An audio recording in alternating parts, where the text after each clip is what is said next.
Hello student, welcome to Easy Your Study. I am with you Abhinandan Kumar Jha. In this class I am going to start NCERT exercise 1.1 class 10th. देखिए class 10th के exercise 1.1 को यहाँ पर हम solve करेंगे, जिसका नाम हमने सॉल्यूशंस एंड डिस्कशन दिया है। एक एक प्रॉब्लम करते हैं यहाँ पर, और इस तरह से आपको बाकी के एक्सरसाइज में भी सॉल्यूशंस एंड डिस्कशन मिलेंगे थ्योरी के बाद। तो जो भी आपके लिए यूज़फुल होगा आप उसे देख लीजिएगा और फिर से उसको सॉल्व कर लीजिएगा। तो पहला प्रॉब्लम है, find the HCF of the following using Euclid's division algorithm. तो किताब में कई बार एल्गोरिथम शब्द यूज़ किया गया, जैसा कि मैंने थ्योरी में बताया था आपको। तो लेमा की जगह एल्गोरिथम भी फ्रिक्वेंटली यूज़ किया जाता है। एल्गोरिथम क्या होता है? Solving a problem step by step. Okay, so this is all about the algorithm. Algorithm is the process, okay, steps following which you can complete a task. तो चलिए पहला प्रॉब्लम पढ़ते हैं। उसमें यहाँ लिखेंगे NCERT exercise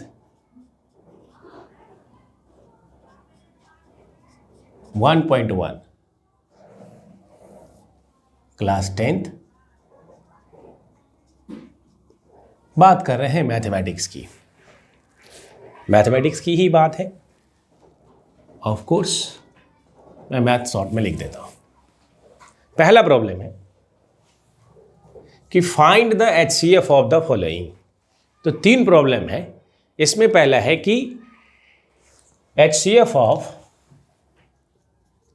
find the HCF of the following using Euclid's division lemma. Euclid's division algorithm. Lemma की जगह अगर हम एल्गोरिथम कहें तो ये ज़्यादा अच्छा है। ठीक है, कैसे करेंगे सॉल्व? पहला प्रॉब्लम, फर्स्ट का फर्स्ट है 135 एंड 225। ठीक है, इस प्रॉब्लम को हम कैसे सॉल्व करेंगे ये हमें देखना है। तो इसका स्टेप ये मैंने क्लास में भी कराया हुआ है। इसका मुझे HCF निकालना है। तो एग्जाम में लिखा रहेगा, देखो एग्जाम में लिखा रहेगा कि you have to find using Euclid's division algorithm. Simple है, तो ये लिखा रहेगा तो इसी मेथड से करेंगे। क्या निकालना है? HCF निकालना है। देखिए, तो यहाँ पर हम क्या करेंगे, सबसे पहले इसमें ये आइडेंटिफाई करेंगे कि सबसे छोटा कौन है और सबसे बड़ा कौन है। मतलब एक छोटा होगा एक बड़ा होगा, अगर दो होंगे तो। यहाँ पर हम कहेंगे let A is equal to 225 and B is equal to 135। जैसा कि हम जानते हैं यूक्लिड्स डिवीजन एल्गोरिथम में हम क्या करते हैं, यूक्लिड्स डिवीजन एल्गोरिथम में जो सबसे छोटा होता है उसको B मानते हैं, A ग्रेटर देन B। और होना भी चाहिए कि जो बड़ा है वो A जाएगा, क्योंकि उसी को डिवाइड करेंगे। जिससे डिवाइड करते हैं वो डिवाइजर होता है, वो छोटा होता है, वो 135 है। यहाँ देख लीजिए। अब अगर ये 225 है तो हम क्या करेंगे, इस 225 को लिखेंगे। हमें लिखना होता है जो भी नंबर है बड़ा वाला, जो सबसे बड़ा वाला होगा A इज इक्वल टू, जिससे डिवाइड करेंगे छोटा वाला दूसरा नंबर, और उसको डिवाइड करके कुछ कोसेंट आएगा और फिर remainder R। Q is any positive integer. ठीक है, तो एक्चुअली करते क्या है कि इस छोटे वाले से इस बड़े वाले को डिवाइड कर दें, और पहली बार में जो कोसेंट आता है प्लस रिमाइंडर करके लिखते हैं। यानी 225 को, ये बेसिकली डिवीजन प्रोसेस है, 225 को यहां पर डिवाइड करना है एक तरह से 135 से। तो 135 से अगर हम डिवाइड कर रहे हैं तो हमें मालूम है ये बहुत ही सिंपल दो नंबर है, इससे कितना ज़्यादा कितना काम है। अगर मैं इसका डबल करूंगा तो 270 हो जाएगा, तो 1 पे ही जाएगा। मैं इसको डायरेक्टली 1 लिख रहा हूं। एंड देन प्लस हम इसमें कितना कम होगा, तो अगर 135 यहाँ पर लिख देंगे, साथ साथ ही करते चलो। और हाँ, जब आप एग्जाम में सॉल्व कर रहे हैं तो इसको लिखने की जरूरत नहीं है, रफ पे कर सकते हैं, ये दिखाने की जरूरत नहीं है। That is not exactly the requirement because this is not the normal basic division methods, right? तो चूंकि लार्जर नंबर है तो हमें इसकी जरूरत पड़ती है। एक्चुअली में है ही ये डिवीजन प्रोसेस, कोई कितना भी कुछ इसका नाम दे दे, लेकिन है ये डिवीजन, वहाँ से ये लिया गया फॉर एनी पॉजिटिव नंबर, जो मैंने थ्री में बताया हुआ है। एंड फिर 5 0 और 12 में से 3 गया 9, ये हो जाएगा हमारा 90। तो ये मेरा पहला स्टेप है। और दूसरा स्टेप क्या होगा, क्योंकि अब ये छोटा हो गया इससे, ये फर्दर डिवाइड नहीं होगा, इस स्टेप को हम फिर से एक बार डिवीजन करेंगे। तो यहां पर अब हमारा हो जाएगा नेक्स्ट, ये वाला divisor is equal to will be divided by 90, ये वाला रिमाइंडर जो पहला स्टेप है, ये पहला स्टेप है, स्टेप 1 है। अब ये स्टेप 2 में ये हमने स्टेप 1 किया, ये लिखने की जरूरत नहीं है, मैं पहला प्रॉब्लम कर रहा हूं, मैंने इसका नाम दिया सॉल्यूशन एंड डिस्कशन, जो बच्चों की पढ़ाई को आसान करेगा, right. The aim is that to ease your study, पढ़ाई उतना मुश्किल नहीं है, ठीक है, पढ़ाने वाला होना चाहिए जो आपके पढ़ाई को आसान करे, और इसलिए तो मैं लेके आया हूं ईज योर स्टडी। फाइन, देखिए ये 135 है, अब इसको हम किससे डिवाइड कर रहे हैं, 90 से। 90 इंटू 1 प्लस 45, समझ आए। अब इस वाले स्टेप में, ये दूसरा स्टेप है, मतलब एक तरह से मैंने यहां पर ये किया है 135, 1 से किया, ये 95, ये 45 आ गया, क्योंकि ये सब्ट्रैक्ट करते हैं, ये आपको मालूम है, नॉर्मल डिवीजन प्रोसेस मालूम है। तो यहां पर क्या हो गया कि आप ये 90 है और ये 45 है, यहां पर भी ये छोटा हो गया, यहां पर रिमाइंडर 0 नहीं आया। बोले सर ये कब तक करते जाएंगे, तब तक करते जाएंगे जब तक कि रिमाइंडर 0 नहीं आ जाए। जिस स्टेप में रिमाइंडर 0 हो जाता है उसी स्टेप में HCF आ जाता है।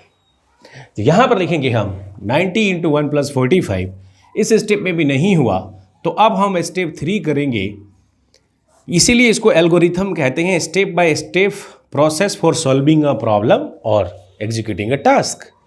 तो ये 90 आ गया। अब बोलोगे सर 45 टू 90 हमें मालूम है, तो यहां पर आप लिख दोगे डिवाइड किससे करेंगे, 45 से इंटू 2 प्लस 0। मैं ये मान के चल रहा हूं कि मैं उस बच्चे को भी सिखा रहा हूं जो पहली बार सीख रहे हैं। अगर आपको मालूम होगा तो लगेगा ये क्या बात है, बच्चे वाली चीज सिखा रहा है, ऐसे क्या। Yes of course, once you know something then it become very easy, once you don't know anything it become so मुश्किल you can't imagine in your life, है ना। तो इस बात का ध्यान रखना, क्योंकि ये जो कंटेंट है ये सबके लिए है, जो पहली बार देख रहे हैं उनके लिए। मैंने भी जब पहली बार सीखा था तो मुझे भी ये सब समझना पड़ा था, दैट्स इट। तो इसलिए मैं इस लेवल से समझ रहा हूं जो सबको समझ में आएगा। अब हम देखेंगे 45 इंटू 2, यानी इस वाले स्टेप में रिमाइंडर क्या हो गया हमारा, 0 हो गया। अगर रिमाइंडर 0 हो गया तो अब तो ही आ गया आंसर, यानी इस केस में 45 आ गया। ये जो 45 है this is the HCF, so here HCF is equal to 45। तो HCF which what, HCF of 225 and 135। तो HCF ऑफ 135 एंड 225, नॉर्मली बड़ा वाला पहले लिखते हैं। तो एक ऐसा नहीं है कि वो गलत था, किसी ने 135, हाँ ऐसे सर मैंने 135 मेरा गलत नहीं है। और कुछ लोग करते हैं कि जैसे 135 लगा दिया तो ऐसे टिक लगा देंगे, एरो लगा देंगे, ऐसा कुछ नहीं है। HCF 2 नंबर का ही तो है यार, you are playing with the numbers. So 225, 135 and this is exactly the 45। Understood? So I hope so it is clear to you. Now I can solve the next problem. Before moving to the next problem, here I will say that one thing. एक बहुत ही अंदर की राज की गहरी बात बताने जा रहा हूं, ध्यान से सुनना।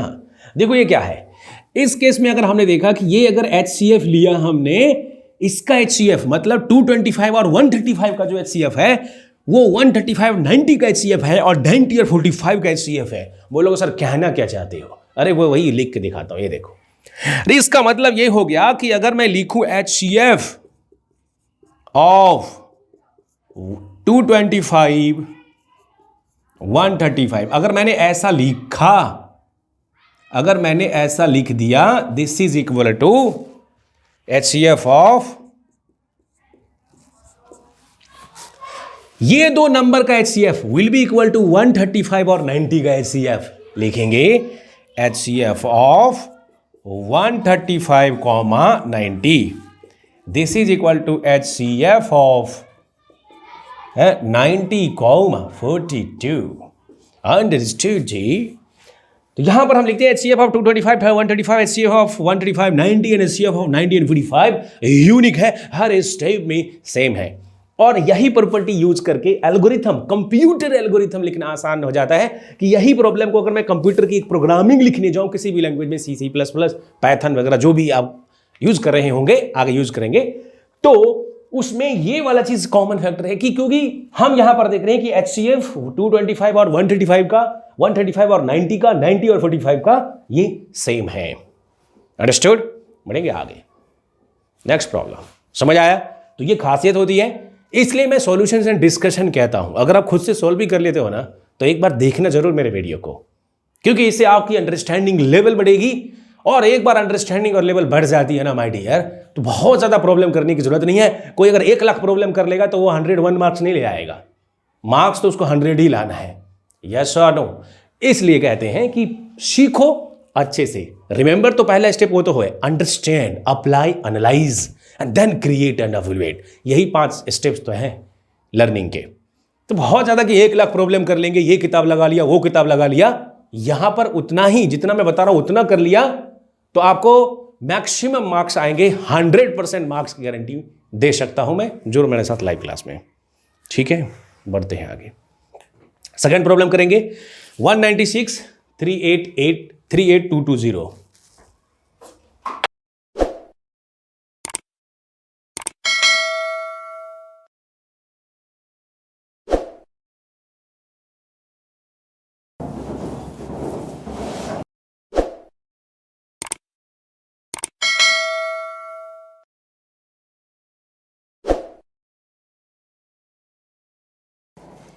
सेकेंड प्रॉब्लम करते हैं 196 एंड 3880। ठीक है, यही प्रॉब्लम है। 38220 है, पूरा लिखता हूं, ये अलग हो जाएगा।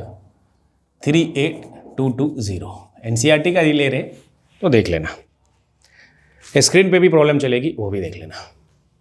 तो यहां पर है 196 और एक प्रॉब्लम लिया हमने 38220। देखो छोटे प्रॉब्लम बोलोगे, HCF of 5 and 17 that can easily be done, no issue, but HCF of 196 and 38220 larger number है तो घबराना नहीं। बच्चा देखो सर ये आप ही करो, okay fine, no issue, I will do it. देखिए, क्योंकि टीचर का सिर्फ यही काम नहीं है। एक शिक्षक वह है जो टीचर को कहते हैं ना कि टीचर, बहुत सारी चीज़ बातें कही जाती हैं टीचर के बारे में, लेकिन वो बच्चों के बीच का डर अगर दूर कर देना तो वो एक सबसे अच्छा टीचर होता है, उसको कॉन्फिडेंस में ला दे। अंडरस्टूड? सो 196 और 38220 लंबा नंबर है। यहाँ हम देखेंगे ये जो मेरा नंबर है, ऑब्वियसली इसमें अब आपको समझ में आ गया होगा कि लार्ज कौन है। ऑब्वियसली यहाँ पर 3220 ग्रेटर देन 196। अंडरस्टूड? ये A है और इसको B मान लेंगे, कोई दिक्कत नहीं है। बड़ा वाले को A, दूसरे वाले को B मानेंगे। तो जो बड़ा इक्वल है, जो हमारा पहला स्टेप होता है, वो यही तो होता है 38220, बड़ा वाला नंबर दो में से इज इक्वल टू छोटा वाला 196 इंटू यहां पर कुछ आएगा। सर यही तो मेन प्रॉब्लम है, ये तो हम समझ जाते हैं, तो इसको डिवाइड करना पड़ेगा जी। लार्जर नंबर है, हम क्या करेंगे, डिवाइड करेंगे प्लस रिमाइंडर। अब रिमाइंडर भी यहां पर आएगा कुछ, देख लेते हैं क्या आ रहा है। Understood sir? देखिए 196 से डिवाइड करेंगे, ऐसे बच्चे की तरह सिखा रखा हूं, कहीं घबराने की तो इधर उधर करेंगे, क्या नहीं इधर झांक रहा है उधर झांक रहा है, दूसरे एग्जाम में है मेरा उसने क्या लिखा है, अरे बता दे भाई, ऐसा नहीं है। आप खुद कर सकते हो, that you can do it yourself. देखिए, so here I am writing 196 और अगर हम यहाँ पर 1 डालेंगे, क्योंकि 2 डालेंगे तो ज़्यादा हो जाएगा। बोले वो आपको कैसे पता, अरे 2 करोगे तो 19 टू क्या होता है 38, और वहाँ से 1 करियोगे 39 हो जाएगा। 2 पे तो जाएगा नहीं, 1 पे ही जाएगा। तो ये हो जाएगा 6 यहाँ पर, और ये हो जाएगा 17 में से 9 गया तो फिर ये 8 हो जाएगा, और ये 2 में से 1 गया तो ये 1 हो जाएगा। 186 ऐड भी कर सकते हो, रिवर्स 6 6 12 9 8 17 18 1 2 और 1 3 186 एंड देन दिस इज 2। अब ये 2 पे जाएगा तो कितने पे जाएगा ये भी हमें देखना पड़ेगा। तो अभी हमें 9 का टेबल अगर पढ़ोगे, 9 9 जा 171, ठीक है, और अगर 10 करेंगे तो ज़्यादा हो जाएगा। तो ये 9 पे जाके एक बार ट्राई कर लेना, ऐसे हमें मालूम नहीं होता। देखो एग्जाम में अगर आप कर रहे हो तो उसको आपको मालूम नहीं होता, कुछ कैलकुलेशन तो करोगे, ठीक है। तो 9 6 यहाँ पर जो भी आएगा 9 6 कर देता हूँ 54 राइट, एंड देन 9 और 9 81 और ये हो जाएगा 60 एंड देन 8 ये हो जाएगा 17. ठीक है, so now it will be 12 4 8 and then 15 और 6 9 7 7 0 cancel 0. Not exactly will see that. अभी भी ये फिर से हो सकता है क्योंकि ये 98 बचा था और फिर ये एक 0 आएगा, ये डिवाइड करना पड़ेगा. तो यहां पर एक 0 डालेंगे और यहां पर फिर 5 डालेंगे, तो 5 6 30 और ये हो जाएगा 98. Cancel cancel cancel. So here we see that in the first step itself you see that there is no remainder at all. Even the first step, just only thing is that you have done this calculations here, the long division that you have done. तो यहां पर हम लिखेंगे this is, ये जो खाली स्थान था, ये जो कोशेंट आया ये वाला 195 प्लस रिमाइंडर क्या आया Laddu 0, no remainder. So in the first step itself we have got the result, that is the HCF. So what is HCF here? HCF is equal to इसका डिवाइजर. कई बार बच्चा जल्दीबाजी में सर ये लिख देता हूं, कोसेंट कभी भी HCF नहीं होता, डिवाइजर ही होता है जिससे आपने डिवाइड किया है. तो ये भी यहाँ तो भोले भाले से रहते हैं, लिख देते हैं 195 आंसर. लेकिन ये किसका आया एग्जैक्ट ऐसे लिखोगे HCF of which number 196, 38220 is equal to 195. This is the answer. Okay, sorry देखो 196 वही लिख दिया मैंने. दिस इज 196, 195 नहीं. कोशेंट कभी भी नहीं होगा, जिसे डिवाइड करते हैं वही हमारा HCF होता है. देखो मुझसे भी लिखा गया क्योंकि मुझे मालूम था कि ये डिवाइजर होता है. 196 लिखना है और ये भी 196 लिखना है. अंडरस्टूड. बढ़ेंगे आगे. नेक्स्ट प्रॉब्लम करते हैं. एक और बचा हुआ है इसमें, थर्ड.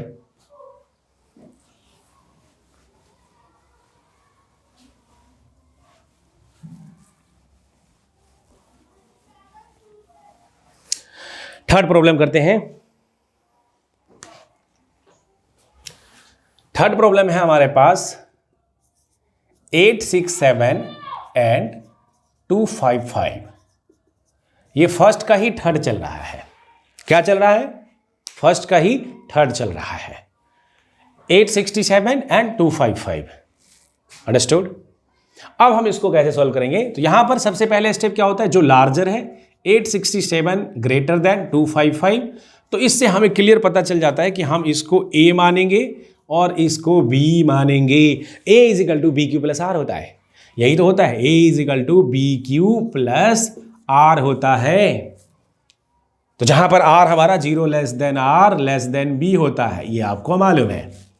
तो यहां लिखेंगे, we are going to write it here, 867 is equal to 255 into, यहां क्या आएगा वो हमें पता नहीं, यहां क्या आएगा वो भी हमें पता नहीं.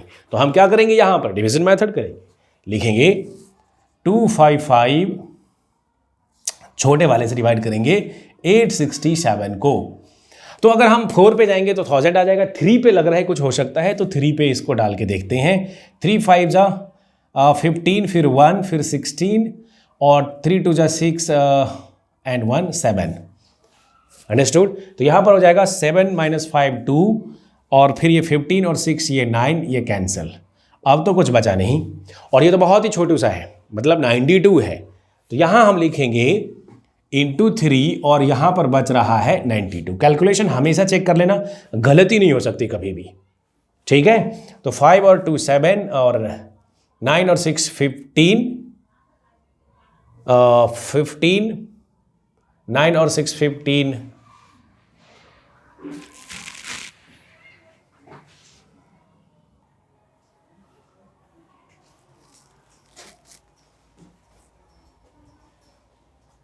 So now I will solve the third problem. इसका एक थर्ड भी है.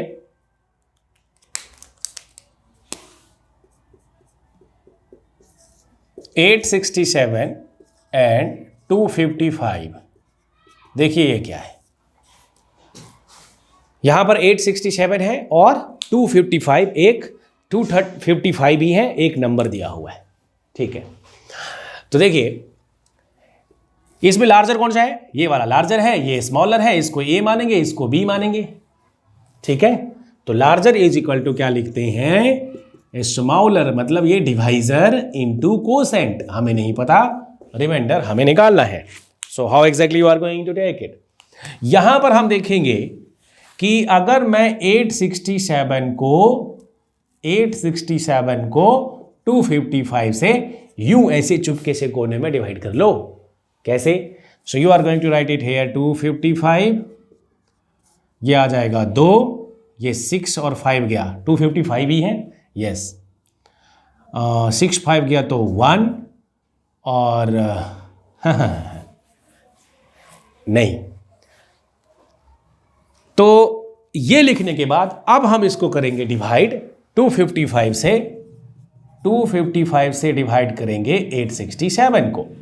तो अगर हम 4 पे डिवाइड करते हैं तो देखो 4 पे डिवाइड करेंगे तो 1000 आ जाएगा, यानी 3 पे जाएगा तो 5 3 जा 55, 5 3 जा 55, 60, 3 2 जा 6 और 1 7, ये हो जाएगा 2, ये हो गया 0 और ये हो गया 1, ये 102 which is lesser than, but we can divide this. तो यहां पर मुझे फिर से करना पड़ेगा। So I am going to take this 255 is equal to, larger है ये डिवाइजर और ये रिमाइंडर, अब रिमाइंडर से डिवाइड करते हैं इसको, यानी ये हो जाएगा 102 इंटू, इसमें क्या लिखेंगे, ये तो छोटा सा है, अगर हम 255 को 102 से डिवाइड कर रहे हैं तो कितने पे जाएगा, तो नहीं भी मालूम तो ऐसे तो मालूम है, 255 कर लो, क्या लगता है 1 मिनट ज़्यादा लग जाएगा।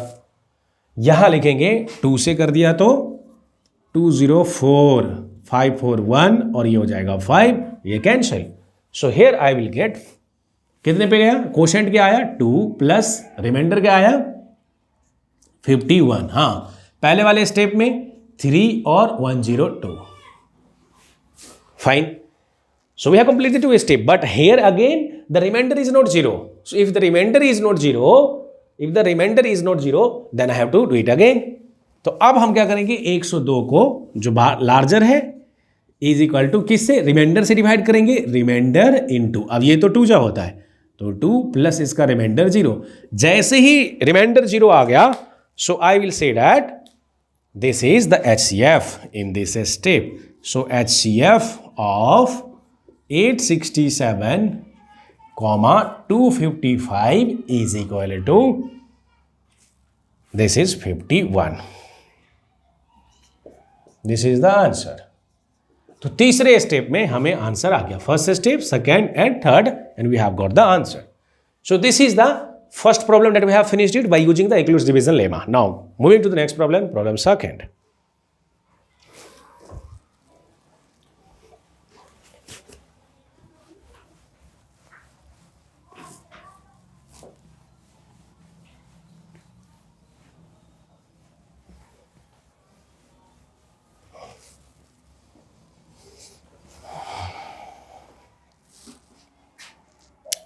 यहां पर कह रहा है कि सो डैट, जो प्रॉब्लम 2 है, so that any positive odd integer, any positive, लिख देता हूं problem, odd integer is in the form of 6q plus 1, 6q plus 3 and 6q plus 5, ये बोला है, समझ आ रहा है। तो ये प्रॉब्लम जो है इसमें कह रहा है कि so that any positive odd integer, यहां ध्यान क्या देना है कि ऑड इंटीजर बोला है, कौन से फॉर्म में, 6q plus 1, 6q plus 3 और 6q plus 5 के फॉर्म में होना चाहिए, एनी पॉजिटिव ऑड इंटीजर ऐसा होना चाहिए।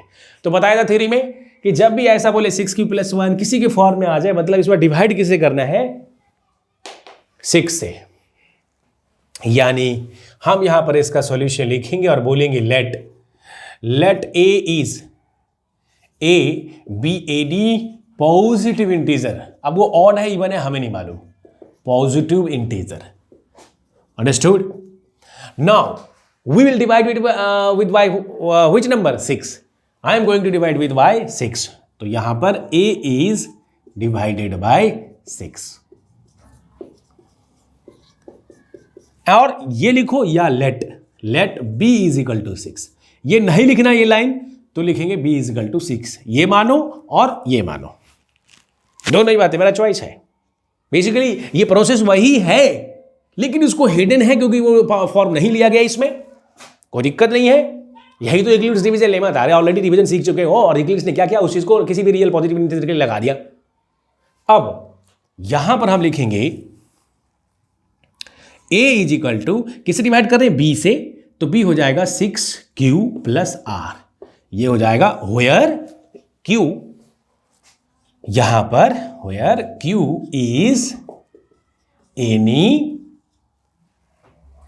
पॉजिटिव इंटीजर, पॉजिटिव इंटीजर जो कि कोसेंट की तरह ही काम करता है, आपको मालूम है, कोसेंट नहीं है लेकिन कोसेंट की तरह काम करता है। r is any positive integer, ठीक है। But what is the condition of r? If you talk about the condition of r then will see that, अरे r का कंडीशन कहां से कहां तक होता है भाई, r जो है वो 0 से लेके और 6 तक जाएगा, 0 से लेके 6 तक जाएगा, क्यों, क्योंकि आपने 6 से डिवाइड किया है। अरे जिससे डिवाइड करते क्या होता था, जैसे अगर हम कहते थे a is equal to b q plus r, यार यही तो लिखते थे, इसमें क्या होता था हमारा रिमाइंडर कंडीशन, आप कहते थे 0 less than r less than b, क्योंकि जिसे डिवाइड करते उसे तो छोटा ही होगा, रिमाइंडर 0 भी हो सकता है, ये 6 आ गया।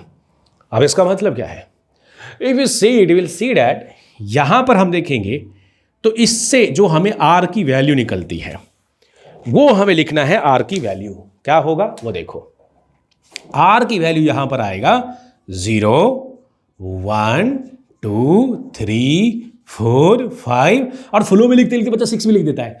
अरे भाई 6 नहीं लिखना, क्योंकि 6 पे इक्वलिटी नहीं है। So here there are total 5 values of r, 0 1 2, because it may be 0 1 2 3 4 5, but it will not never be 6, इनमें से कोई एक होगा। तो ये जो मेरा रिलेशन था, ये इसको मैं फर्स्ट कह दूं, फ्रॉम फर्स्ट हमें ये ए की 5 पॉसिबिलिटीज है, उस पॉसिबिलिटीज में ऑड ढूंढनी है कि ऑड वाला कौन सा होगा, समझ आ रहे? इसलिए अब हम लिख सकते हैं आगे, मैं इसको रफ कर देता हूं, आप पॉज करके पहले देख लो एक बार और फिर इस प्रॉब्लम को खुद से सॉल्व कर लो, ठीक है, यही है तरीका। तो यहां अगर आप देखोगे इसके बाद से here, so if a is equal to 0, अगर a की value if r is equal to 0 then a is equal to क्या होगा, तो a आपने बोला 6q प्लस r और r बोल रहे हो 0, अरे भाई ये 6q होगा, एनी प्रॉब्लम जी, there should be no problem. Now you will say that what is a? If I say this is 6q plus 1, कब? When r is equal to 1, तो ये लिखते हैं, ब्रैकेट में लिखता हूं या ऐसे करता हूं यार, इधर लिखता हूं if r is equal to 1, बीच में लिखा है, ठीक है। So if r is equal to 2 then a is equal to what? 6q plus 2। अब मैं इसको मिटा सकता हूं, कोई दिक्कत नहीं है। Now so I have the values of 0 ले लिया और 1 ले लिया, 2 ले लिया, अब 3 4 5 के लिए लिखो similarly if r is equal to, ऐसे लिख दो सिमिलरली फॉर 3 and 4 and 5, तो थोड़ा शॉर्ट हो जाएगा। सिमिलरली शब्द का मैथमेटिक्स में अपना एक योगदान है, स्टेप्स कम करने के लिए। Similarly for r is equal to 3, 4, 5, we have what you have sir, नहीं भी है तब भी लिख लो, हाँ we have, है ना, क्या लिखते हैं, a is equal to 6q plus 2 हो गया तो फिर 3, फिर a is equal to 6q plus 4, फिर क्या a is equal to 6q plus 5। So total 5 possibilities थे, 0 से लेके 6, हाँ 6 हो गए, 1 2 3 4 5 और 6 पॉसिबिलिटीज, क्योंकि 0 भी है ना, तो 6 हो गए। नाउ सो ए कोई भी पॉजिटिव इंटीजर अगर 6 से डिवाइड करेंगे तो या तो वो 6q हो सकता है, या 6q + 1 हो सकता है, या 6q + 2 हो सकता है, या 6q + 3, 6q + 4, 6q + 5, 6q + 5, 6 नहीं। तो ये इनमें से 6 पॉसिबिलिटीज होगा, लेकिन हमें वो ढूंढना है कि कौन सा ऑड होगा और कौन सा इवन होगा। भाई नंबर तो वही है, नंबर या तो 6q है, या ये है, या ये है, या ये है, ये है, ये है। और हमें कैसे पता चलेगा? ऑड और इवन बोला है, तो अगर ऑड और इवन के लिए तो सबसे अच्छा तरीका क्या है कि अगर 2 से डिविजिबल है so we say it is even number, if it is not divisible then it is odd number. So we'll see that which number is divisible by 2. So if I get any multiple of 2, definitely it will be divisible by 2. वो देखना है। तो यहां पर अगर हमने सबसे पहला देखा तो इसमें मैं 2 इंटू इसको क्या लिख सकते हैं 3q। अरे भाई ये तो 2 से मल्टीप्लाई हो गया, ये 2 से झट से डिवाइड होगा जी। तो here I will see that अरे 2 से पूरा पूरा डिवाइड हो गया, इसका मतलब ये 3q है, इसका मतलब ये 3q है। क्यों? क्योंकि ये 2 से डिवाइड हो जाएगा, इसलिए ये तो इवन कैटेगरी में जाएगा। यहां पर आ गया रेड सिग्नल जो हमें नहीं चाहिए, ये आ गया इवन। रेड इसलिए दिया है क्योंकि वो इवन है, रेड सिग्नल वो नहीं लेना है, हमें प्रूफ करना है इस प्रॉब्लम में ऑड इंटीजर क्या है। कोई बात नहीं, हम चेक करते जा रहे हैं। तो हमने पहला चेक किया और हम अब दूसरा चेक कर रहे हैं 6q + 1। So we are aware with what 6q when it is even, if you add 1 to even it become odd. Yes और नो? अरे 4 मान लीजिए यहां पर, ये मान लीजिए हमारा 4 क्या है इवन है, और अगर इवन में अगर हम 1 ऐड कर देंगे तो क्या हो जाता है 5 जो कि ऑड है, जो कि 5 जो कि ऑड है। Understood? So I hope so it is clear to you now. तो ये हमारा ऑड हो जाएगा और अल्टरनेट ही होता है। इसको रेड सिग्नल मत दो, इसको ग्रीन सिग्नल दे दो, क्योंकि ये लेना है, ग्रीन सिग्नल लेना है। No this is odd. No here will see that 6q + 2। इस वाले केस में अगर हम देखें तो ये 2 कॉमन हो जाएगा, ये हो जाएगा 3q + 1। So again we see 2 common हो गया तो 2 से डिवाइड भी हो जाएगा झट से, यानी ये इवन है। इवन इस केस में लेना, यही प्रॉब्लम ऐसा भी हो सकता था। इसी प्रॉब्लम में हम लिख सकते थे कि so that any positive even integer, तो वो हमारे लिए ग्रीन सिग्नल होता। समझ आ रहा है? ऑड है इसलिए कोई बात नहीं, हम आइडेंटिफाई करते जा रहे हैं 1/1। So now this is even. What is for this number 6q + 3 here? Can you take? और इवन में अगर 1 ऐड करेंगे तो क्या होगा 6q + 3। इवन में अगर 1 ऐड करेंगे तो ऑड हो जाएगा। ठीक है, इसको ज़्यादा दिमाग लगाने की जरूरत नहीं है। और वैसे भी इसमें कॉमन मल्टीपल क्या होगा, या तो 6q + 3 लिखो या 3 कॉमन लेके 2q + 1 लिख सकते हो, जो कि कोई जरूरत नहीं है। 3 कॉमन हो जाने से 3 से डिवाइड होगा, और जो 3 से डिवाइड होता है वो कोई जरूरी नहीं है कि वो इवन हो। ठीक है, जैसे 15 3 से डिवाइड होता है लेकिन वो इवन नहीं है। नाउ दिस इज ऑड के बाद फिर क्या आएगा, अब सोचना नहीं है। इवन ऑड तो मेरा ग्रीन सिग्नल वाला है, तो मैं ग्रीन कर देता हूं इसको। ये ऑड है तो हमें एक ऑड यहां मिला, एक ऑड यहां मिला, 2 मिल चुका है। और तीसरा इसके बारे में देख लेते हैं, ये भी ऑड होगा। ठीक है, और ये इवन क्यों है, क्योंकि इसमें देखा जाए तो कॉमन हो रहा है, 2 कॉमन हो रहा है। 2 × 3q + 2 लिख रहे हैं, पूरे में कॉमन हो गया मतलब 2 से डिवाइड हो जाएगा इसलिए इवन है। 2 से डिवाइड हो जाएगा इसलिए ये इवन है। जैसे 10/2 even. So here will see that odd. तो ऑड हमें कहाँ मिल रहा है, ऑड हमें यहां मिल रहा है, मतलब ये 6q + 1 पे। ऑड हमें यहां मिल रहा है 6q + 3 पे। ऑड हमें यहां मिल रहा है 6q + 5 पे। So there are 3 odd number. So इसके नीचे लिखेंगे हम यहां पर that odd positive integers are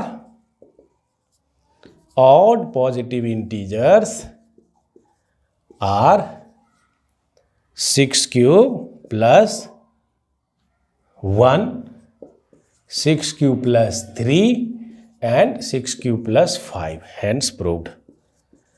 ये प्रूव करने वाला था हम, इसलिए इसको ऐसा ही लिख देंगे, hence proved। क्लियर है चीज? So I hope so. This is clear to you. We can move to the next question. समझ आ रहा है? देखो भाई, यही लिखना है, इतना डिस्कशन कर देना है, ऐसे लिख दोगे बहुत है। आप इसमें ज़्यादा एक पेज का पैराग्राफ लिख के समझाने की जरूरत नहीं है। उसको पता चल गया है कि भाई हाँ ये सच में ऑड है, ये इवन है, दैट इज सफिशिएंट। हाँ, बच्चा दिमाग लगा लगा कैसे लिखता रहता है, कि since it is divisible by 2 that's why it is even, ऐसा कुछ लिखने की जरूरत नहीं है। रेडी ऑड पीरियड आर इतना हेंस रूड, समझ जाओ जी। ठीक है, बढ़ेंगे आगे। नेक्स्ट प्रॉब्लम,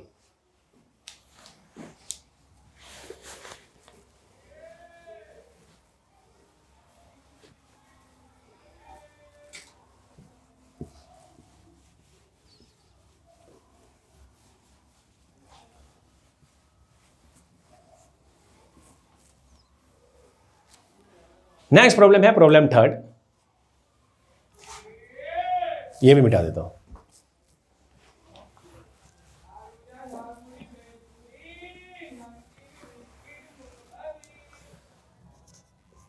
देखो थर्ड प्रॉब्लम यहां पर देखोगे तो स्क्रीन पे देख सकते हो, रीड पढ़ करो।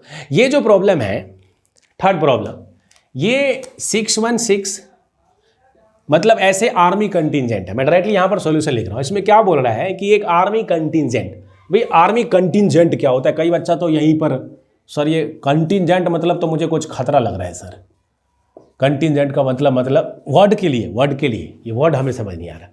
कंटिजेंट का मतलब होता है कि एक बड़े सैन्य दल, right, it is the part of a large military group, मतलब एक ग्रुप ऑफ मिलिट्री है, मतलब आर्मी का एक टुकड़ी होता है, सैन्य टुकड़ी, वो किसी बड़े सैन्य दल का एक हिस्सा होता है या ज्वाइन करने जा रहा होता है, उसको हम कंटिजेंट कहते हैं। उसमें ग्रुप ऑफ जो है आर्मी पर्सनल्स होते हैं, आर्मी मैन होते हैं, या डायरेक्टली आर्मी को, राइट।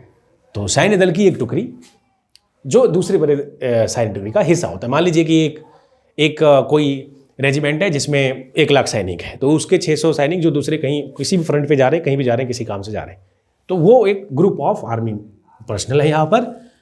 तो 616 है। उनको क्या करना है कि ये बोला है इस प्रॉब्लम में कि 32 जो है एक ग्रुप में होंगे। ये ऐसे आर्मी मान लीजिए इस तरह से, मैं ऐसे सिंबॉलिकली बना रहा हूं कि ये जो हमारे आर्मी पर्सनल्स होंगे ये अलग अलग रोज और कॉलम्स में होंगे। जैसे आप किसी पैरेड में देखते हो ना, तो एक कॉलम में कुछ लोग होते हैं, फिर मतलब ऐसे फ्रंट में, ऐसे यहाँ मेरे साथ में, लेफ्ट में, राइट में एंड ऑल दैट, फिर उसके बाद दूसरा रो, तीसरा रो, तो उसको पैरेड बोलते हैं, राइट। तो वो कह रहा है कि एक पैरेड में कम से कम 32 लोग होना चाहिए। तो कितने ऐसे कॉलम्स होंगे? 1 2 3 4 ऐसे कितने कॉलम होंगे? और इसमें 32 लोग लेना है, इसमें भी 32 लेना है, डॉट डॉट डॉट डॉट, और इसमें भी जैसे ये दूसरा कॉलम है, फिर तीसरा कॉलम है, आप कॉलम इधर से भी मान सकते हो, तो इसमें 32 लेना पड़ेगा, ये 32 तक जाएगा। ठीक है, टोटल उनके पास 616 है। ऐसे कितने कॉलम होंगे? तो नॉर्मली बच्चा सोचता है कि यार मिनिमम चाहिए, हमें सबसे कम चाहिए, तो obviously there should be the HCF of minimum. इसका नाम है highest common factor, but it gives the minimum values. ठीक है, तो ये जो है यहां पर हम निकालेंगे HCF ऑफ, मतलब इस तरह से कितने कॉलम होंगे हमें नहीं मालूम, ये हमें बताना है कि ये कितने कॉलम्स हैं। इस प्रॉब्लम का यही मतलब है। ठीक है, so how exactly will C, you will find the HCF of 616 and 32, right. तो यहां पर लिखेंगे, इसको रफ कर देता हूं।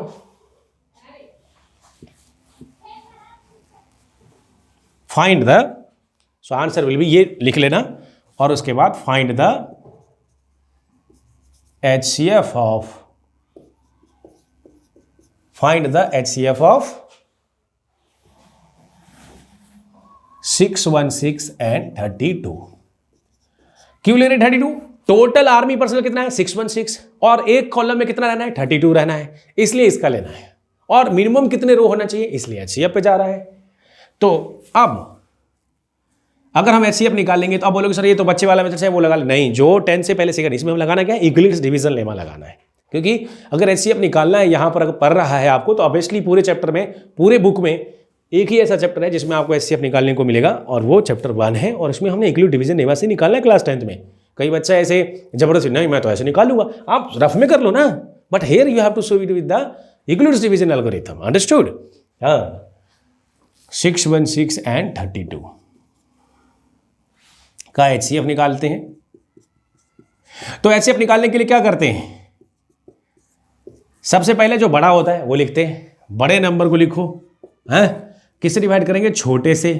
कितना आएगा मुझे नहीं मालूम, तो उसके लिए क्या करते हैं? फिर कुछ आएगा और फिर कुछ रिमाइंडर होगा, तो तो यहां पर हम क्या करेंगे, 616 को 32 से यहां पर डिवाइड कर दो, 616 को डिवाइड कर दो 36 से, हाँ 32 से डिवाइड करो 616 को, तो क्या आएगा, 2 तो जाएगा नहीं, फिर 1 पे जाएगा, तो अगर 1 पे जा रहा है तो डायरेक्टली लिख दो 32, क्योंकि 2 पे अगर जाएगा तो 64 आ जाएगा ना जी। तो यहां पर लिखोगे 11 2 जा, ये क्या हो जाएगा 9, और फिर 11 में से 2 गया तो 9, और ये 5 और 5 में से 3 गया तो 2, 29।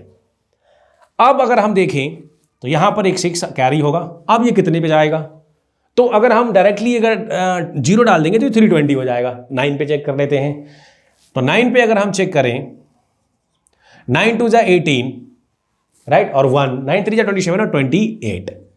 तो यहां मैं डायरेक्टली आंसर लिख सकता हूं, लेकिन मैं फिर भी ये स्टेप्स करके दिखा रहा हूं, क्योंकि ये मान के चल रहा हूं बच्चा यही करेगा, डायरेक्टली आंसर नहीं लिख देगा। समझ आ रहा है? So if you know the things then it become easy, but even in the previous problem as well, what exactly I have done it, मैंने क्या किया है, we have solve with the all the steps that you follow it, and I feel that you are solving the problems, not I am just a medium. What exactly I am explaining you, आप सीख रहे हो, करना आपको है, इसलिए मैं ये पूरा मेथड्स और प्रोसेस करके दिखाता हूं। सो 16 8 जिसका आपको एडवांटेज मिलेगा लर्निंग में, 6 8 यहां पर ये हो गया कैंसिल, ये आ जाएगा 8। तो अब हम ये वहां पर देख पा रहे हैं कि ये 19 ये छोटा आ गया, अब ये फर्दर डिवाइड नहीं होगा unless it will become the decimal. So decimal में जाना नहीं है HCF में, you will write it here 19 and then what is the remainder? This is 8, right? Now we have to further divide it. So अब हम लिखेंगे 32 divisor इस वाले स्टेप का will be divided by remainder, and then we know this is 4, very simple, and then it is 0. So in this step we have got the HCF, यहाँ पर remainder 0. So we'll get the HCF in this step. Understood? So HCF here is, so what is the number of column? So minimum number of column required, minimum number of column is equal to 8. This is the answer. ठीक है? We can move to the next problem. Before going to the next problem, here I am going to say one thing. याद रखना मेरी बात भैया, सुन लो ध्यान से। ये 8 कॉलम आ गया, आंसर आ गया, खुश हो गया बच्चा, पीछे पलट के देख लेता है, अरे 8, हाँ सही आ गया, ठीक है, ओके।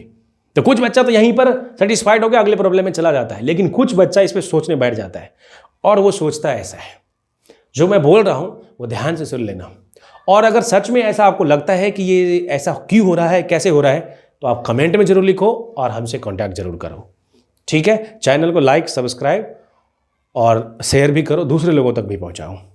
देखो वो क्या है, यहां पर मैं बैठे बैठे एक दिन सोच रहा था कि ये जो रिजल्ट आया ये है क्या यार, ये रिजल्ट है क्या, मतलब इसका मतलब 8 कॉलम है और एक कॉलम में 32 लोग रहेंगे, मतलब यही है ना कि मान लो जो मेरा ये कॉलम है, मैं इसको कॉलम, हालांकि रो भी बोलते हैं इसको, मैं मान लो कि ये कॉलम है, तो इसमें हमने ऐसे 32 आर्मी पर्सनल को बुला लिया, वो पूरे तैयार व्यार होके आ गए और यहाँ पर बैठे हैं, खड़े हैं पैरेड में, बैठे तो नहीं होंगे, ज़्यादातर वो खड़े रहते हैं, ठीक है। तो इस तरह से अप टू 1 2 3 4 5 मैंने बनाया, ये 32 मान लीजिए, यही तो होगा। मैं इधर से कॉलम देख रहा हूँ, आप बोलोगे नहीं मैं तो सर ऐसे लिखूंगा, मतलब मैं ऐसे लिखूंगा इस वाले कॉलम से, ये फिर ऐसे, फिर ये ऐसे, फिर ये ऐसे, समझ रहे हो।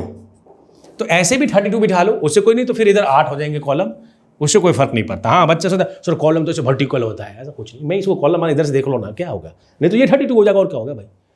तो ये हो गया 32, आगे तो ऐसा आपने बोला, फिर ऐसे दूसरा होगा, तीसरा, चौथा और ऐसे 8 होंगे, यही होगा ना। इसका मतलब मिनिमम 8 कॉलम्स है और एक कॉलम में 32 रखने, एक के पीछे एक, पैरेड तो यही होता है। अब इस तरह से हमने कितने लोगों को बिठाया और इसमें कितने ग्रुप थे, और ऐसा क्यों हो रहा है, बाकी लोग कहां गए। मतलब अगर देखा जाए तो 32 इसमें और फिर अप टू 8 टाइम्स, मतलब एक तरह से आप कह रहे हो 32 कॉमन ले लो और इंटू 8 लिख लो, 16 और 256, मतलब आर्मी तो 616 थे और इसमें तो इतना ही है, तो बाकी लोग कहां गए। क्या ये प्रॉब्लम गलत है, आंसर गलत है, is the answer, check it है यार। और आपको भी अगर ऐसा क्वेश्चन आता है तो हमसे जरूर पूछिएगा, कमेंट करिएगा।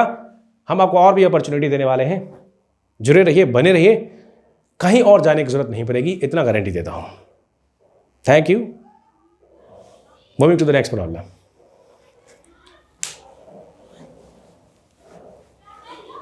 आंसर अभी नहीं बताया मैंने, आंसर दे दूंगा तो फिर मजा ही क्या है। किसी को जरूरत नहीं है तो क्या करें, जिसको जरूरत होगा जरूर पूछेगा, क्योंकि मुझे एक्सपीरियंस है। मेरे कैरियर में एक क्लास में एक बच्चा ने मुझसे पूछा था ये चीज।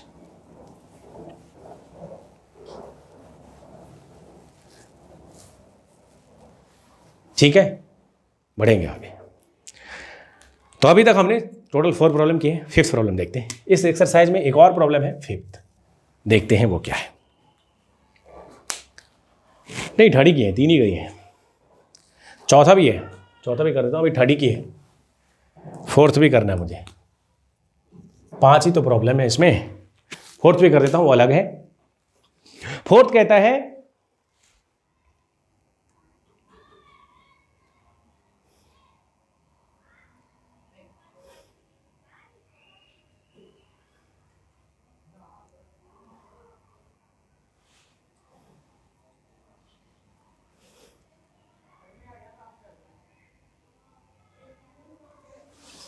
ओके देखो, 4th प्रॉब्लम कहता है कि using includes division lemma. Using, मैं ब्लैक से लिखता हूं, using Euclid's division lemma, Euclid's division lemma, so that using Euclid's division lemma, so that the square of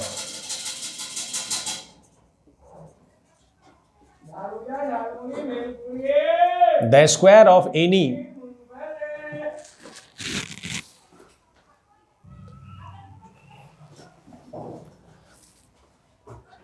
so here the square of any odd positive, the square of any odd छोड़ो, any positive integer है, odd नहीं है, any positive integer, square of any positive integer is in the form of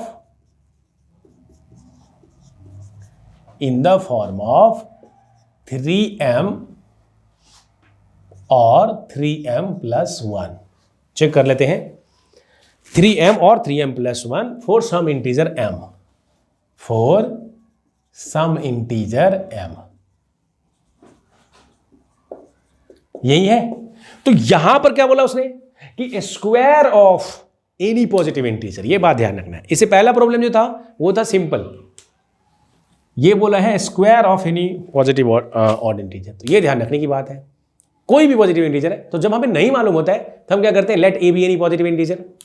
यहां पर लिखेंगे let a B any positive integer, let a B any positive integer. अरे ये वही पॉजिटिव इंटीजर है जो हमें चाहिए, हमने माना इसको कि this is a B any positive integer, understood ना। और द स्क्वायर ऑफ दैट, इसका स्क्वायर जो है इसके फॉर्म में होगा। तो पहले मैं तो ये तो जान लूं कि उसको मैं डिवाइड कैसे करूंगा, मैं उसको 3 से डिवाइड करूंगा। कैसे डिवाइड करूंगा, 3 से डिवाइड करूंगा। सो लेट बी इज 3, हमें नहीं दिया तो हम यहां पर 3 मानेंगे, अंडरस्टूड। अब अगर हमने b को 3 माना है, इसका मतलब हम ये लिख सकते हैं a is equal to 3q plus r, क्योंकि a is equal to bq plus r होता है, जिसे डिवाइड करते हैं। यार b क्या है, b को हमने 3 माना, bq plus r, but what exactly is the r? r की वैल्यू हमें लिखना पड़ेगा 0 less than r less than 3, और जैसे ही मैंने ये लिखा इसका मतलब r की वैल्यू हो जाएगी 0 1 2।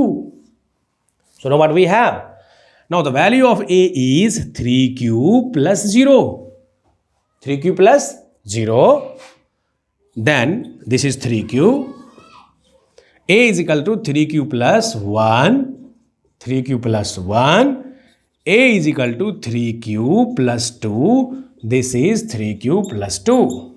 Now what is my, it is when या ऐसे कर दो, if कर दो ज़्यादा, if r is equal to 0, r is equal to 1 और r is equal to 2.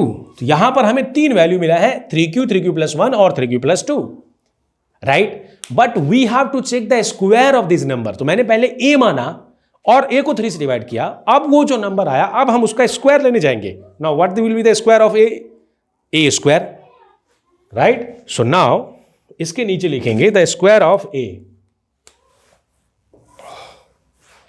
The square of a.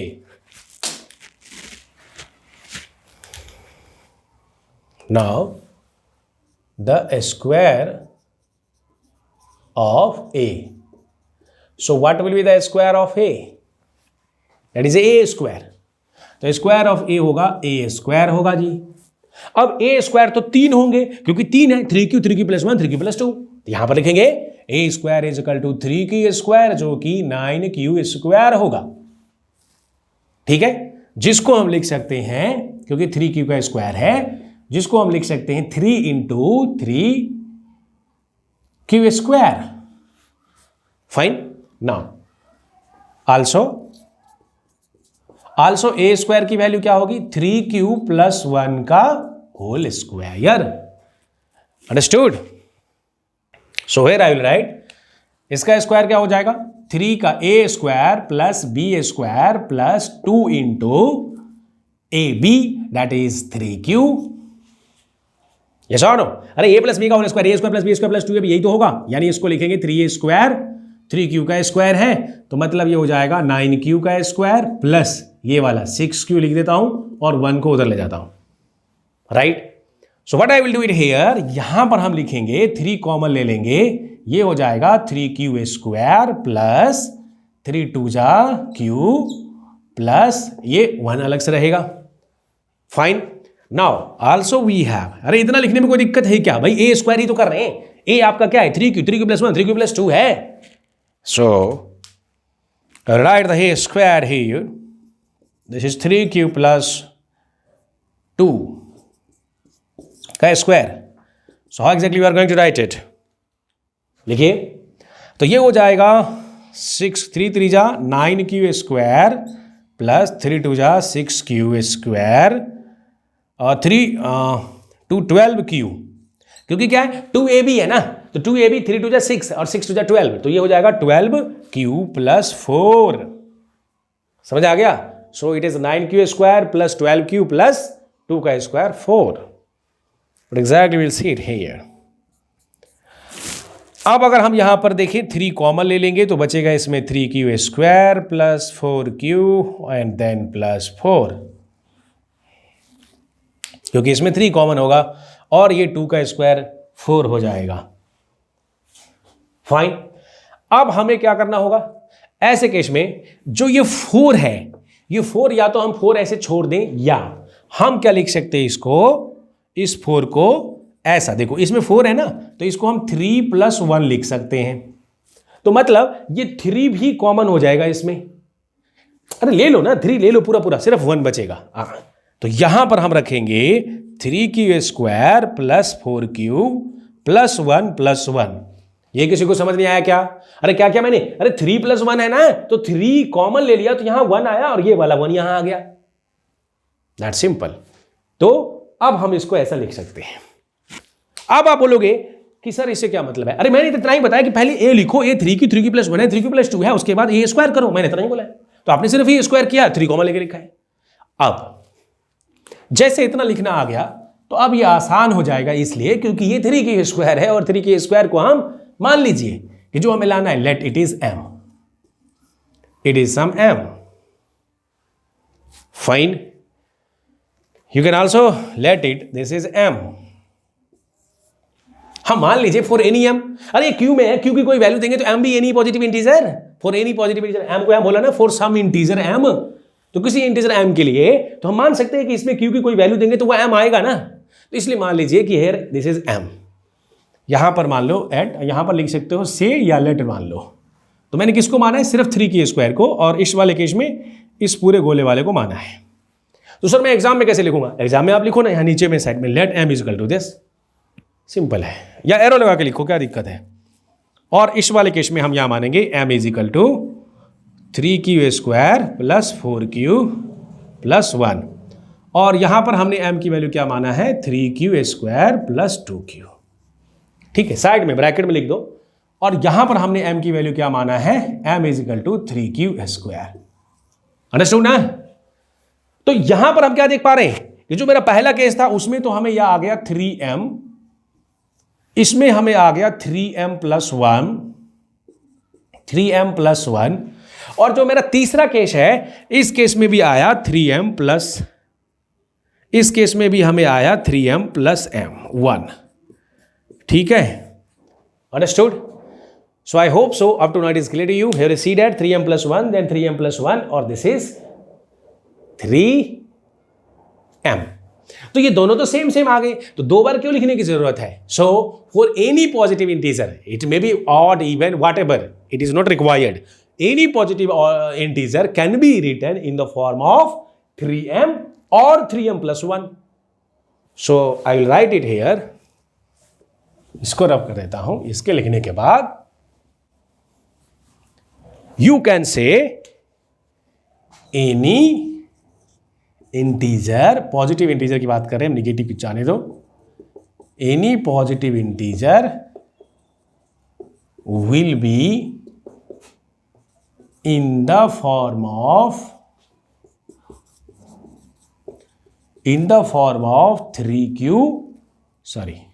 3m और 3m प्लस 1, या तो ये होगा या ये होगा। Hands proved. समझ आ गया? तो भैया ये चीजें समझ में आ गई, तो ये भी आपको क्लियर हो गया। Now only one problem is there. The next problem is about the cube of any positive integer, right? So pause it, read it, then do it. एक बार खुद से कर लो इसको, खुद से करने के बाद चीजें समझ में आएंगी। Fine. So I am going to solve the next problem.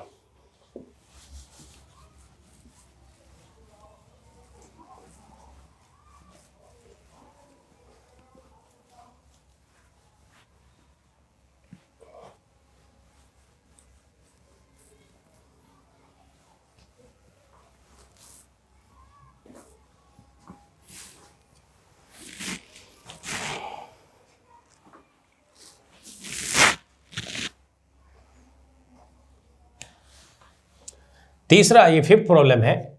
ये क्या करें? So that using Euclid's division lemma, Euclid's division lemma,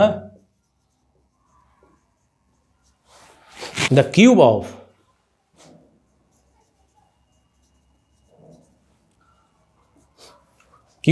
any positive integer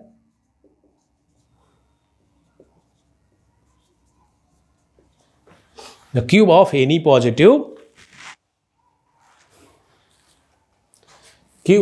positive integer is in the form of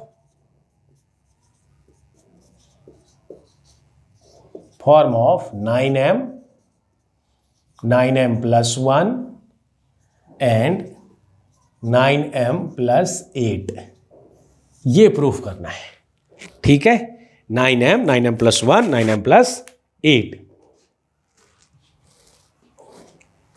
ठीक है, so that using Euclid's division lemma the cube of any positive integer is in the form of 9m plus 1, 9m plus 8।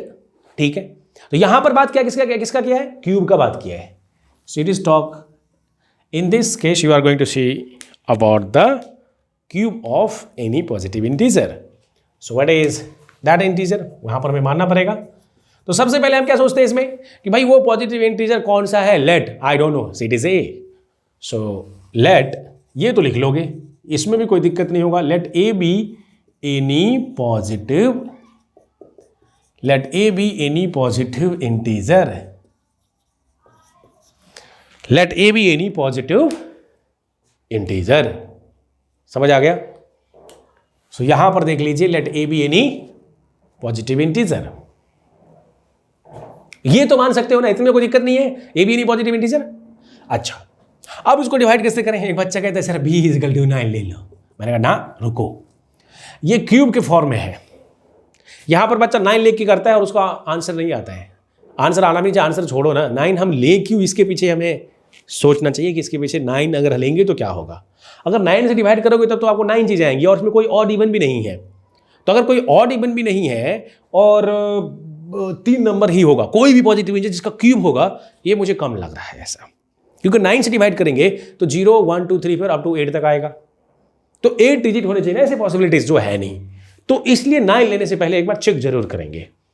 तो फिर आता है कि भाई 9 कब आ सकता है, जब अगर क्यूब है तो मैं अगर b इजकल टू हम अगर 3 मान लूं, क्योंकि इसमें 1 2 और 3 ही है, 3 ही नंबर है। क्योंकि पहली थिंकिंग तो यही होगी कि बच्चा b इजकल टू 9 मानेगा। देखो इजी और स्टडी पे पढ़ने का तरीका कि नहीं, डायरेक्टली सॉल्यूशन नहीं देते थे जहर, डायरेक्टली सॉल्यूशन नहीं लेना है। यही क्यों लिए ये जानना जरूरी है, ठीक है। तो एज ए स्टूडेंट आप तो पहले b इजकल टू 9 सोचोगे और b की वैल्यू आप क्या करोगे, यहां से ये b 9 ले लोगे और आप ऐसे लिख के बढ़ जाओगे आगे। 9 a इजकल टू 9 से डिवाइड किया तो b आ गया, b 9 क्यू प्लस r कर दोगे और r की वैल्यू 0 से लेकर 8 लिख के बैठ जाओगे, 6 7 8। और फिर आपकी a की वैल्यू ऐसा कुछ चल पड़ेगा, 9 क्यू प्लस 1 9 क्यू प्लस 2 ऐसा कुछ चल पड़ेगा। फिर इसका क्यूब करोगे खतरे में, दिस इज डेंजर। यहां पर आप खतरा पैदा कर रहे हो, ठीक है, जाने अनजाने में आपको मालूम नहीं है इसलिए आप कर रहे हो, नो प्रॉब्लम। लेकिन यहां पर सोचने वाली बात थी ये थी कि 8 तो दिया नहीं है और कोई ऑड इवन भी नहीं है। तो मैंने जब सॉल्व किया तो मुझे पता चला कि पहली बार जो थिंकिंग होगी बच्चा यही करेगा और डॉट पूछने आ जाएगा। वो इसलिए आया क्योंकि उसने एक बार ये नहीं सोचा कि यार इसमें कोई भी पॉजिटिव ऑड इंटीजर है और 3 ही नंबर है, इसमें 3 ही नंबर है, 1 2 3। तो जरूर कुछ ऐसा होगा, ऐसा नंबर से डिवाइड किया होगा जिसमें 3 ही आ रहे होंगे रिमाइंडर, क्योंकि क्यूब लेना है। जैसे स्क्वायर वाले केस में जितने भी नंबर आए थे सबका हमने स्क्वायर किया फिर उससे नंबर निकाला, उसी तरह से अगर क्यूब वाला नंबर आ जाए तो उसमें क्या करेंगे भाई, उसमें क्यूब करना पड़ेगा। तो पहले ए है तो कोई ऐसा नंबर से डिवाइड करो ना जिसमें कि 3 ही आए, क्योंकि यहां 3 ही नंबर है, 3 ही फॉर्म मिल रहा है और उन्होंने बिना ऑड, मतलब it is in general any positive integer, neither we are talking about the odd not talking about the even. Understood? समझा जी? तो यहां पर हम लिखेंगे कि हमने b की वैल्यू 3 लेना है। ये क्लियर होगा क्योंकि यहां पर 3 ही थे। अच्छा सर आपको तो मालूम था सोल्यूशन, अरे जहर मत लो, you have to think about that, it should know, you should remember, understand, apply, analyse and create. उस स्टेज तक पहुंचना है, लर्निंग शुड बी कंप्लीट। समझे? तो यहां लिखेंगे that A B any positive integer में b इज इक्वल टू 3।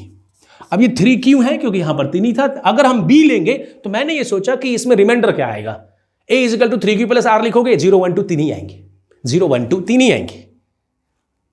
बढ़ेंगे आगे। So here I will write a is equal to 3 q plus r। Let b को हमने 3 माना है। उसके पीछे लॉजिक ये था, कोई किताब वाला नहीं देगा आपको, कहीं सॉल्यूशन देख लोगे मार्केट में ना तो वो भी ये एक्सप्लेन नहीं करेगा। That's why need a good teacher, right. a is equal to 3 q plus r, ये आया, ये हमारा पहला है। यहां से हमें r की वैल्यू मिलेगी 0 लेस देन इस कंडीशन में, और हमने डिवाइड 3 से किया है। जैसे मैं ये इनइक्वालिटी लिखता हूं तो मुझे r की वैल्यू मिलेगी 0 1 2, ये देगा 3 वैल्यूज। अब मुझे 3 आएगा तो मैं a की 3 वैल्यू लिखूंगा, a is equal to 3 q plus 0। So यहां लिखेंगे if r is equal to 0 this implies a is equal to 3 q, if r is equal to 1 this implies a is equal to 3 q plus 1, if r is equal to 2 then a is equal to 3 q plus 2। Understood ना? Clear है? नहीं clear है? Marker गिर गया। Understood? So here we see that 3 q plus 1 और ये हमारा 3 q plus 2 है।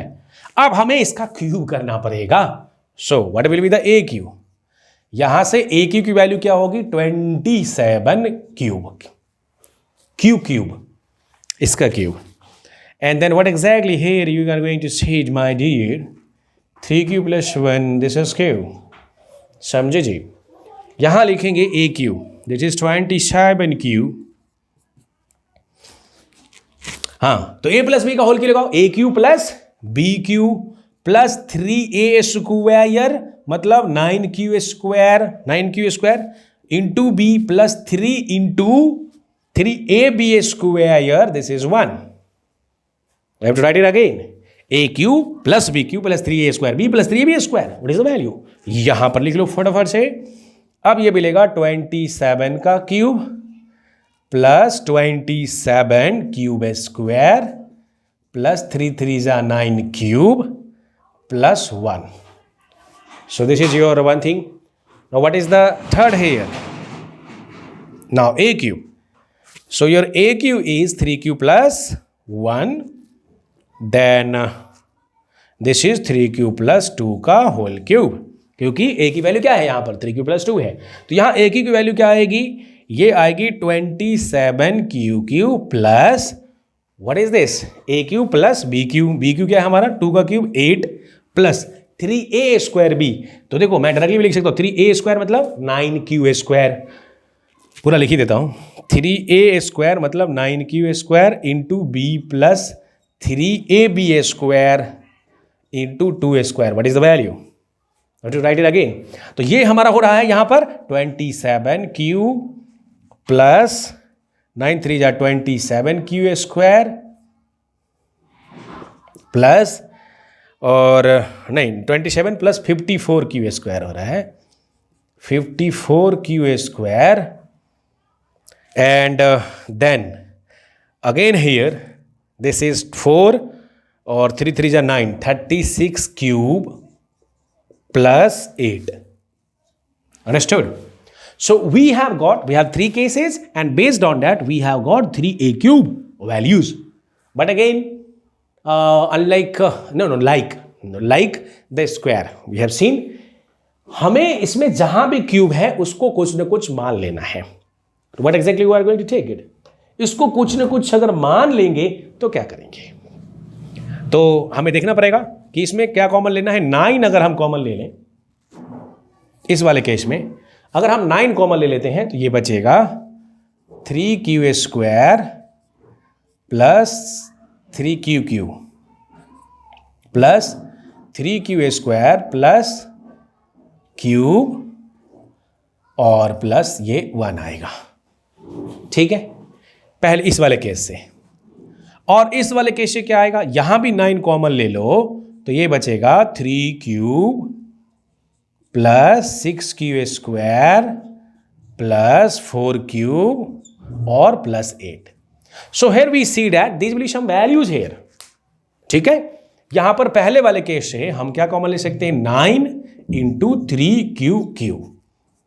अब सवाल उठता है कि सर आपने 9 ही कॉमन क्यों लिया? आप 3 कॉमन ले लो, 9 को अंदर डालो अंदर, मतलब यहां 3 बाहर ले लो 9 डालो. Yes of course, but here we have to prove it should be in the form of 9m. ये प्रूव करना है, कोई जरूरी नहीं है कि यही है. ठीक है, और देखा भी जाए तो अगर हम 3 कॉमन लेंगे तब भी 3 बचा रहेगा, सभी में 3 नहीं आएगा, एक जैसा तो नहीं होगा. समझ आ रहे? तो जैसा फॉर्म था इसलिए हमने 9 लिया है, बस यही इसका एक मकसद था और कोई बात नहीं है. तो ये जो यहां पर केस आएगा, अब हम कहेंगे let m is equal to 3q square, then it will be 9m. यहां पर 9m हो जाएगा. अब आप बोलोगे सर 9 आपने m इसको मान लिया, ठीक है, यहां पर इसको भी मान लो कुछ m. आप बोलोगे सर एक m कितनी बार हलाल करोगे? एक बकरा कितनी बार हलाल करोगे?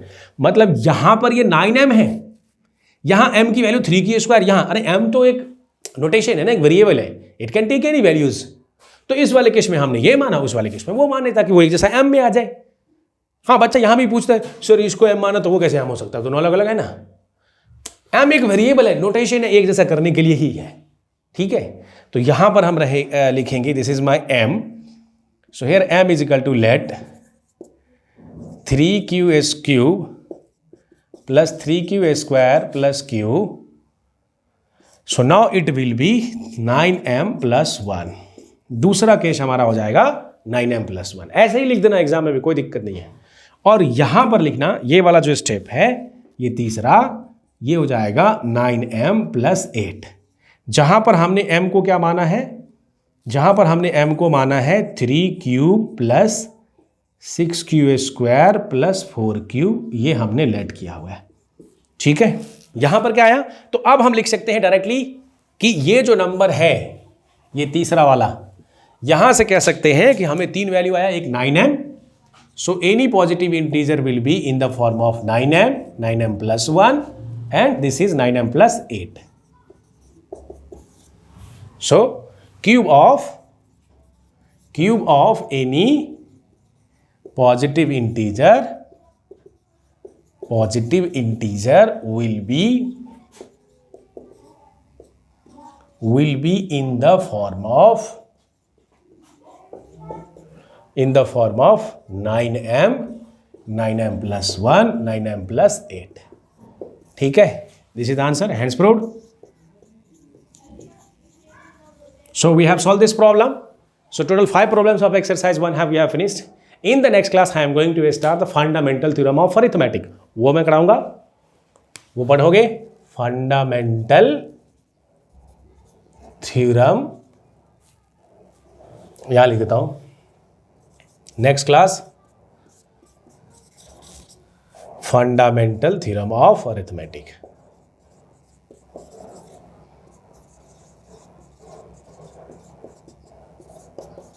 Fundamental theorem of arithmetic. Okay, so see you in the next class. So in today's class what exactly we have learned, चलते चलते एक लेक्चर दोहरा लेते हैं. आज की क्लास में क्या सीखने को मिला? अरे भाई हमने कुछ प्रॉब्लम सॉल्व किया जिसमें हमने देखा कैसे कैसे निकालते हैं 2 नंबर के बीच में. देखो आखिरी में जो समरी बताता हूँ, बहुत तेज से बताता हूँ, जल्दी बताता हूँ, सिर्फ सुन लेना ध्यान से. HCF ऑफ 2 नंबर्स निकालते हैं जब भी दोबारा number is equal to divisor, छोटा नंबर प्लस रिमाइंडर, और तब तक करते रहो जब तक कि रिमाइंडर 0 ना आ जाए. ठीक है, दूसरा प्रॉब्लम में हमने एक क्वेश्चन डाल के छोड़ा है आपको सोचने के लिए. कुछ अगर समझ नहीं आता है तो हमसे जरूर पूछिएगा. आर्मी वाला जो प्रॉब्लम हमने किया था, ठीक है. उसके बाद हमने सोचा कि कुछ ऐसे प्रॉब्लम्स आते हैं जिसमें डायरेक्टली पूछता है कि any positive integer will be in the form of some 6q 4q 2q, ऐसा कुछ फॉर्म चाहता है, तो वो नंबर आपको मानना है, फिर b मानना है, और a = bq + r, और रिमाइंडर की वैल्यू लिखना है. रिमाइंडर की वैल्यू उसमें पुट करके अगर स्क्वायर और क्यूब है तो वो भी आप प्रूव कर सकते हैं. ओके, रिवाइज करिएगा, अपना ख्याल रखिए, मिलेंगे अगली क्लास में. Thank you.